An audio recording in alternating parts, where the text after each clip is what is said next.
Números capítulos 11 e 12. O povo começou a reclamar da sua situação ao Senhor, que ouviu tudo o que diziam. Então a ira do Senhor se acendeu e ele enviou fogo que ardeu entre o povo, devorando alguns que viviam nas extremidades do acampamento. O povo gritou, pedindo ajuda a Moisés, e quando ele orou ao Senhor, o fogo se apagou. Depois disso, aquele lugar foi chamado de Taberá, pois o fogo do Senhor ardeu ali entre eles. Então o bando de estrangeiros que viajava com os israelitas começou a desejar intensamente a comida do Egito. E o povo de Israel também começou a se queixar. Ah, se tivéssemos carne para comer! Que saudade dos peixes que comíamos de graça no Egito! Também tínhamos pepinos, melões, alhos porós, cebolas e alhos à vontade. Mas agora perdemos o apetite. Não vemos outra coisa além desse maná. O maná era como semente de coentro e tinha aparência de resina. O povo saía e o recolhia do chão, usava-o para fazer farinha, triturando-o em moinhos manuais ou socando-o em pilões. Depois cozinhava o maná numa panela e fazia bolos achatados, que tinha gosto de massa folhada assada com azeite. O maná caía sobre o acampamento durante a noite com um orvalho. Moisés ouviu todas as famílias reclamando à entrada das suas tendas e a ira do Senhor se acendeu. Com isso, Moisés se revoltou e disse ao Senhor: Por que tratas a mim, teu servo, com tanta crueldade? Tem misericórdia de mim, o que eu fiz para merecer o povo de todo esse povo? Por acaso eu gerei ou dei à luz a esse povo? Por que me pedes para carregá-lo nos braços, como a mãe carrega o bebê que mama? Como levarei a terra que juraste dar a meus antepassados? Onde conseguirei carne para todo esse povo? Eles vêm a mim reclamar dizendo: Dê-nos carne para comer. Sozinho não sou capaz de carregar todo esse povo. O peso é grande demais. Se é assim que me pretendes tratar, mata-me de uma vez, para mim seria um favor, pois eu não veria esta calamidade. Então o Senhor disse a Moisés: Reúna diante de mim 70 homens reconhecidos como autoridades e líderes de Israel. Leve-os à tenda do encontro para que permaneçam ali com você. Eu descerei e falarei com você. Tomarei um pouco do espírito que está sobre você e o colocarei sobre eles. Assim dividirão com você o peso do povo para que não precise carregá-lo sozinho. Diga ao povo: consagrem-se, pois amanhã terão carne para comer. Vocês reclamaram e o Senhor os ouviu quando disseram: Ah, se tivéssemos carne para comer, estávamos melhor no Egito. Agora o Senhor lhes dará carne e vocês terão de comê-la. E não será apenas um dia ou 2 ou 5 ou 10 ou mesmo 20. Comerão carne por um mês inteiro, até lhes sair pelo nariz e vocês enjoarem dela, pois rejeitaram o Senhor que está aqui entre vocês e reclamaram contra ele, dizendo: Por que saímos do Egito? Moisés, porém, respondeu: Senhor, tenho comigo um exército de 600.000 soldados e, no entanto, dizes: Eu lhe darei carne durante um mês inteiro? Mesmo que abatêssemos todos os nossos rebanhos, bastaria para satisfazê-los? Mesmo que pegássemos todos os peixes do mar, seria suficiente? Então o Senhor disse a Moisés: Você duvida do meu poder? Agora você verá se minha palavra se cumprirá ou não. Moisés saiu e transmitiu as palavras do Senhor ao povo, reuniu os 70 líderes e os colocou ao redor da tenda da reunião. O Senhor desceu na nuvem e falou com ele. Depois deu aos 70 líderes o mesmo espírito que estava sobre Moisés. E quando o espírito pousou sobre eles, os líderes profetizaram algo que nunca mais aconteceu. 2 homens, Eldade e Medade, haviam permanecido no acampamento. Faziam parte da lista de autoridades, mas não tinham ido à tenda da reunião. E, no entanto, o Espírito também pousou sobre eles, de modo que profetizaram ali no acampamento. Um rapaz correu e contou a Moisés: Eldade e Medade estão profetizando no acampamento.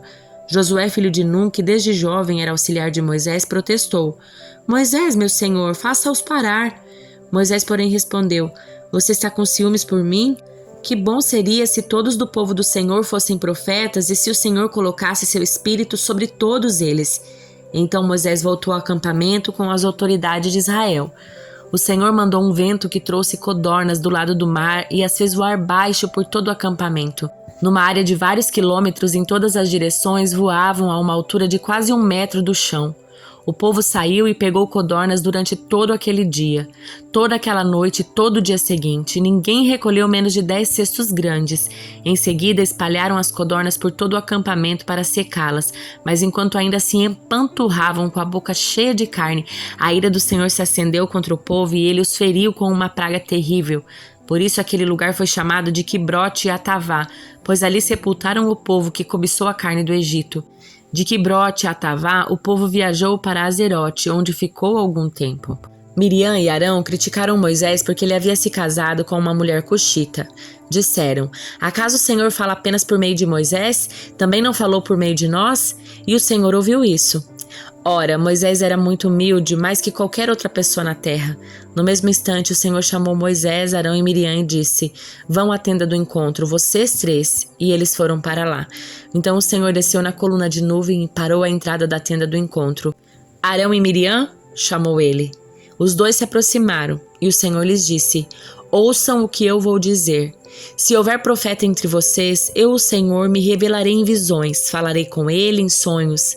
Não é assim, porém, com meu servo Moisés. Ele tem sido fiel em toda a minha casa. Falo com ele face a face, claramente, não por meio de enigmas. Ele vê a forma do Senhor. Como vocês ousaram criticar meu servo Moisés? A ira do Senhor se acendeu contra eles e ele se retirou. Enquanto a nuvem se afastava da tenda, Miriam ficou ali com a pele branca como a neve, leprosa. Quando Arão viu o que havia acontecido com ela, clamou a Moisés: ó meu Senhor, por favor, não nos castigue pelo pecado que incessantemente cometemos. Não permita que ela fique como um bebê que nasce morto, já em decomposição. Então Moisés clamou ao Senhor: Deus, eu suplico que a cures. O Senhor respondeu a Moisés: se o pai de Miriam tivesse apenas cuspido no rosto dela, não ficaria contaminada por 7 dias? Portanto, mantenha-na fora do acampamento por 7 dias. Depois disso, ela poderá ser aceita de volta.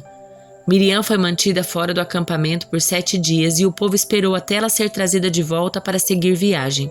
Então saíram de Azerote e acamparam no deserto de Parã. Salmo de número 33. Cantem de alegria ao Senhor, vocês que são justos. É apropriado que os íntegros o louvem. Celebrem ao Senhor com melodias da harpa. Toquem músicas para ele com instrumentos de 10 cordas. Entoem para ele um novo cântico. Toquem com habilidade e cantem com alegria. Pois a palavra do Senhor é verdadeira e podemos confiar em tudo que ele faz. Ele ama o que é justo e bom. O amor do Senhor enche a terra. O Senhor falou e os céus foram criados. Pelo sopro da sua boca as estrelas nasceram. Determinou os limites do mar. Juntou os oceanos em reservatórios. Que o mundo inteiro tema o Senhor e todos os habitantes da terra tremam diante dele. Pois quando ele falou, o mundo veio a existir. Tudo surgiu por sua ordem. O Senhor desfaz os planos das nações e frustra os projetos dos povos, mas os planos do Senhor permanecem para sempre. Seus propósitos jamais serão abalados. Como é feliz a nação cujo Deus é o Senhor, cujo povo ele escolheu para lhe pertencer. O Senhor olha dos céus e vê toda a humanidade. Do seu trono ele observa todos os habitantes da terra. Formou o coração de cada um, por isso entende tudo o que fazem. Nem mesmo um poderoso exército pode salvar um rei. Grande força não é suficiente para livrar um guerreiro.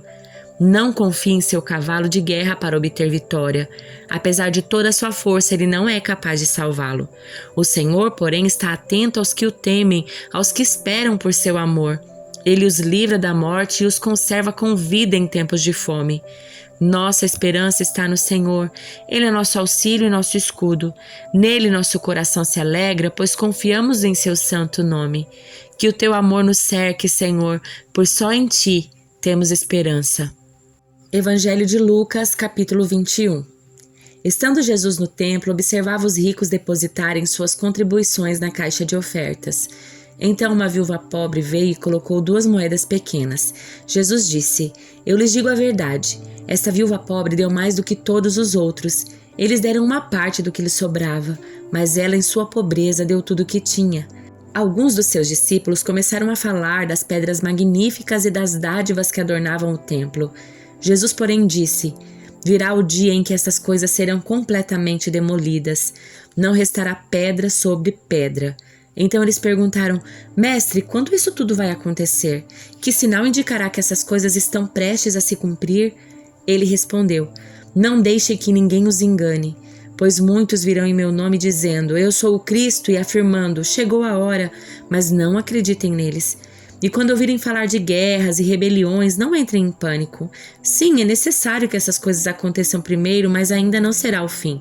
E continuou: uma nação guerreará contra a outra, um reino contra o outro.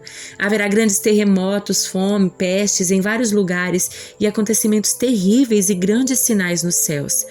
Antes de tudo isso, porém, haverá um tempo de perseguição. Vocês serão arrastados para sinagogas e prisões por minha causa. Serão julgados diante de reis e governadores. Essa, contudo, será a sua oportunidade de lhes falar sobre mim.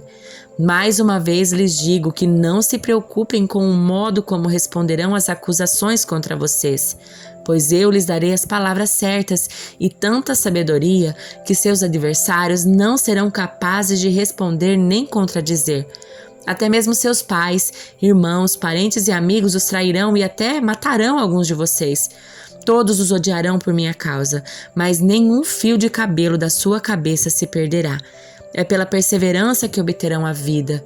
E quando virem Jerusalém cercada de exércitos, saberão que chegou a hora da sua destruição. Então, quem estiver na Judéia, fuja para os montes. Quem estiver na cidade, saia. Quem estiver no campo, não volte para a cidade, pois aqueles serão os dias da vingança e as palavras proféticas das Escrituras se cumprirão. Que dias terríveis serão aqueles para as grávidas e para as mães que estiverem amamentando, pois haverá calamidade na terra e grande ira contra esse povo. Serão mortos pela espada ou levados como prisioneiros para todas as nações do mundo, e Jerusalém será pisoteada pelos gentios até que o tempo deles chegue ao fim. Haverá sinais no sol, na lua e nas estrelas, e na terra as nações ficarão angustiadas, perplexas com o rugir dos mares e a agitação das ondas. As pessoas ficarão aterrorizadas diante do que estará prestes a acontecer na terra, pois os poderes do céu serão abalados. Então todos verão o Filho do Homem vindo numa nuvem com poder e grande glória. Portanto, quando todas essas coisas começarem a acontecer, levantem-se e ergam a cabeça, pois a sua salvação está próxima. Em seguida, deu-lhes esta ilustração. Observem a figueira e todas as outras árvores. Quando as folhas aparecem, vocês sabem reconhecer por conta própria que o verão está próximo. Da mesma forma, quando virem todas essas coisas acontecerem, saberão que o reino de Deus está próximo. Eu lhes digo a verdade, esta geração não passará até que todas essas coisas tenham acontecido. O céu e a terra desaparecerão, mas as minhas palavras jamais desaparecerão. Tenham cuidado, não deixem seu coração se entorpecer com farras e bebedeiras, nem com as preocupações dessa vida. Não deixem que esse dia os pegue desprevenidos como uma armadilha, pois esse dia virá sobre todos que vivem na terra. Estejam sempre atentos e orem para serem considerados dignos de escapar dos horrores que sucederão e de estar em pé na presença do Filho do Homem. Todos os dias Jesus ia ao templo ensinar e à tarde voltava para passar a noite no Monte das Oliveiras. Pela manhã o povo se reunia bem cedo no templo para ouvi-lo falar.